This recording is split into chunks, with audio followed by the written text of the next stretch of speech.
বন্ধুরা কেমন আছে? আশা করি সবাই খুব ভালো আছো। আজকে আরেকটা নতুন রেসিপি নিয়ে তোমাদের সামনে এসেছি। এটা খুবই জনপ্রিয় রেসিপি, বাঙালিদের সবচেয়ে প্রিয়। রেসিপিটার নাম হচ্ছে ইলিশ ভাপা। তা আমি কীরমভাবে স্টেপ বাই স্টেপ করব, তোমরা আমার সঙ্গে চলে এসো, আমি তোমাদের দেখাবো।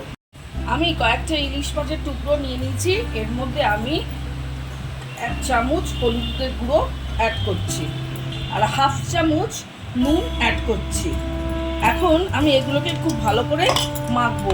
এখন এই ওয়েদারে যদি আমি 1 চামচ মানে যেরকম আমরা অরিজিনালি নুন ইউজ করি সেটা যদি এই ওয়েদারে ইউজ করি না, তাহলে কি হয়, নুনটা খুব বেশি নোনতা হয়ে যায়। তাই এখন একটু হাতটা চেপে চেপে নুনটাকে ইউজ করছি। আগে আমি 1 চামচ দিতাম, কিন্তু এখন এই ওয়েদারের জন্য আমি 1/2 চামচ দিচ্ছি। পরে প্রয়োজন হলে আরও অ্যাড করব, কিন্তু এখন আপাতত 1/2 চামচ দিয়ে এটাকে ভালো করে মাখিয়ে মাছটাকে আমি 10 মিনিট মতন ম্যারিনেট করে রেখে দেবো।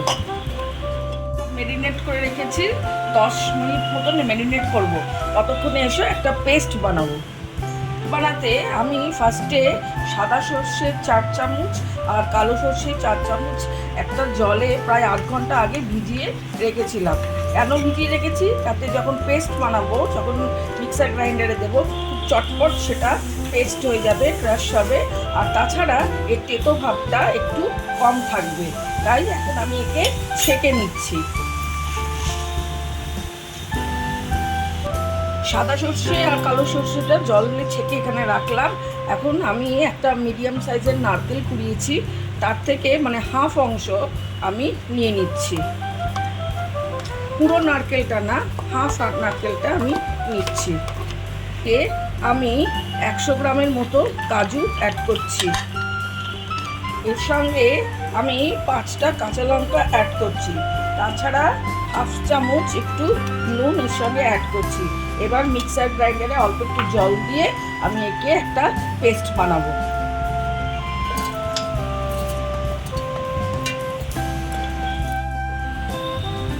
এই দেখো একটা কি সুন্দর পেস্ট তৈরি হয়েছে।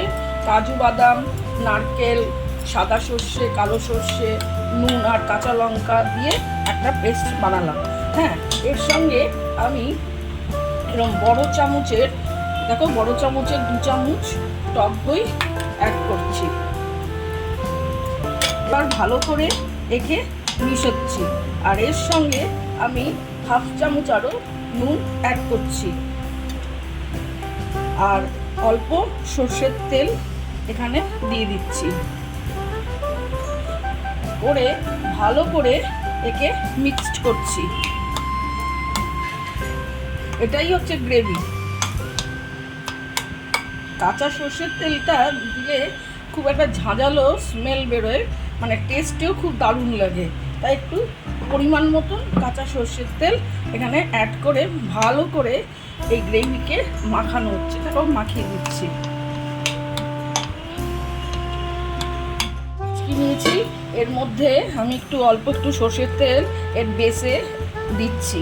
কারণ কি, আমি গ্রেভিটা দেব যাতে বেসে স্টিক না করে যায় যখন স্টিম হবে। তাই এই ঘুরিয়ে ঘুরিয়ে এটাকে একটু অয়েলি সারফেস করে দিচ্ছি। আর গ্রেভিটা আমি এর মধ্যে দিচ্ছি। কিছুটা গ্রেভি আমি নিচে দিয়ে নিচ্ছি। তার উপরে আমি মাছগুলো দেব। তারপরে আবার মাছগুলো দেওয়ার পর আবার গ্রেভি দেব।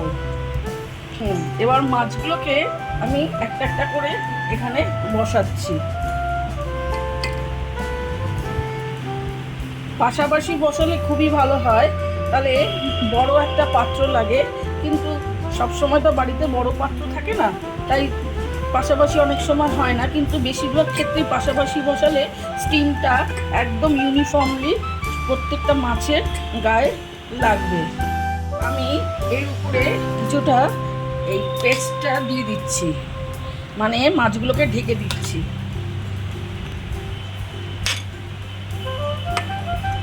একটু নাড়িয়ে সেট করছি। এবার আরেকটা লেয়ার মাছ দিচ্ছি।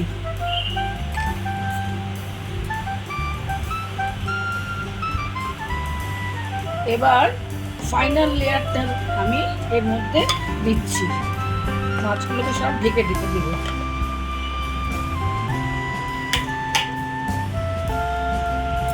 এখন আমি একে একটু হালকা নাড়িয়ে সেট করে নিচ্ছি, যাতে পেস্টগুলো সব জায়গায় ইউনিফর্মলি থাকে আর সর্ষের তেলটাও যেন ইউনিফর্মলি এই পেস্টের মধ্যে থাকে। কিছু সর্ষের তেল অল্প করে এর মধ্যে দিয়ে দিলাম, আর তার সঙ্গে কিছু লঙ্কা এরকম ফাটিয়ে ফাটিয়ে ভেঙে ভেঙে এর উপর দিয়ে দিলাম।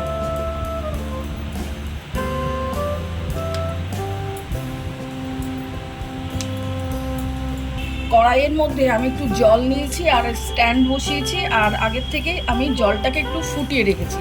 এবার এই ডেচকিকে আমি এর উপর দিয়ে দেব। এখন মানে জলের লেয়ারটাকে আমি আপ টু ডেচকির মানে মিডল পোর্শন পর্যন্ত আনবো, কারণ যখন স্টিম হবে তখন এই ডেচকির গায়ে লাগবে, তখন তাড়াতাড়ি মাছগুলো ভালো সেদ্ধ হবে। এমনভাবে জল দিতে হবে যেন আবার ডেচকির ভেতরে না যায়। এবার আমি কি করব, এই স্টিম হবে তাই আমি ঢেকে দেবো হাফ অ্যান আওয়ার, মানে 30 মিনিটের মতন একে ঢেকে রাখবো।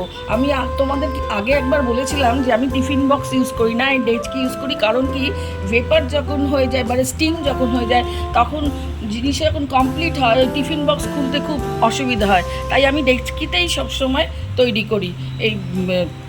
তাই সেরকমভাবেই আমি এখানে তৈরি করলাম। এবার আমি কি করব, ঢেকে দেবো আধ ঘন্টার পরে আবার ঢাকনা খুলব। এই ভেপার দেওয়াটা মানে স্টিম দেওয়াটা 35 মিনিটের মতন হয়েছে। এবার দেখি ফাইনালি কি অবস্থায় রয়েছে।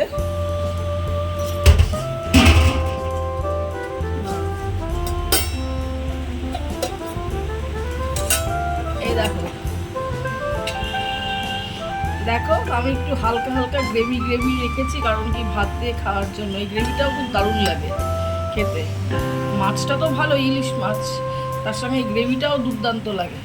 ব্যাস আমার হয়ে গেছে। এবার আমি একটা নামাবো, নামিয়ে সার্ভিং বাউলে রাখবো।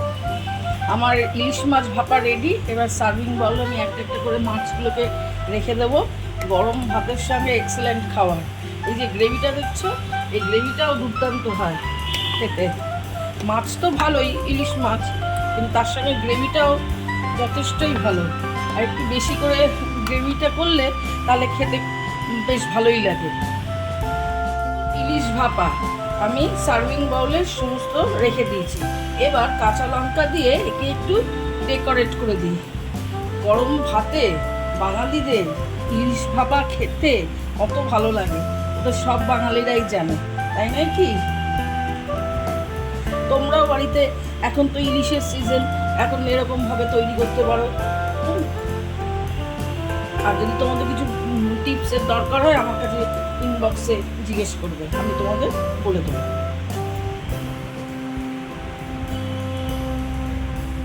আমার রেসিপিটা তোমাদের কেমন লাগলো, ইলিশ ভাপার রেসিপি? যদি ভালো লেগে থাকে তাহলে লাইক কমেন্ট শেয়ার করো। তোমাদের কমেন্ট করলে আমার খুবই ভালো লাগে। আমার পেজগুলোকে একটু সাবস্ক্রাইব করে দিও, তাহলে আমার একটু ভালো লাগবে।